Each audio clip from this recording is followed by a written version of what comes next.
দারুয়ে গোলাম আসবে দাদা এই সাবাটা নিয়ে পাঙে না বাড়ি সারি গেছি কটারে আজ খালি দেহা দাতা টই টই করে ঘুরি বেড়া খালি ইয়ের বিয়ের নেশা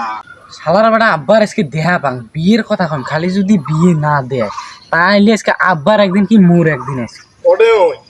লেসুর বাগানত বসি টসি আছে নাই আমার এখানে টেনশন এর বিয়ের টেনশন ধরছে দেহাটা পাঙায় কে আব্বা বসি আছে সেটা খালি আব্বা আপনার আমাকে সামান খাইবার সময় বিয়ে দিবে চলে আর আমাকে তো দিলেন না তারপর কি করলেন যে মারা কাটি তো তারপর তো বিয়ে দিলেন মারা কাটিও তুলনি তো টেনশনে দূর করিম থাকিস বিয়েও দিলেন না এবার তো যে গরু খাই চাপি গেল কিছে এই বিয়ের গরুটি মোর কেনা লাগেনি না বিয়ে করবেন না ও টেনশনে দূর করিম থাক সলিমুদ্দিন কান গো আব্বা ওটা কান দেখা আয় তো গরুটা নিয়ে আয় যন্ত্রণা আজকে দূর করে গেম এর খুব যন্ত্রণা হয়ে গেছে চাচা এই নাও তোমার গরু এ ধর গরু তোর বিয়ের জন্য যে ভোতরা গরু কিনে আনছ কত বড় গরু আল্লাহ মোর বাপ মুখ না খা মজুনে গরু কিনছে মোর বাপ নয় মোর ভাই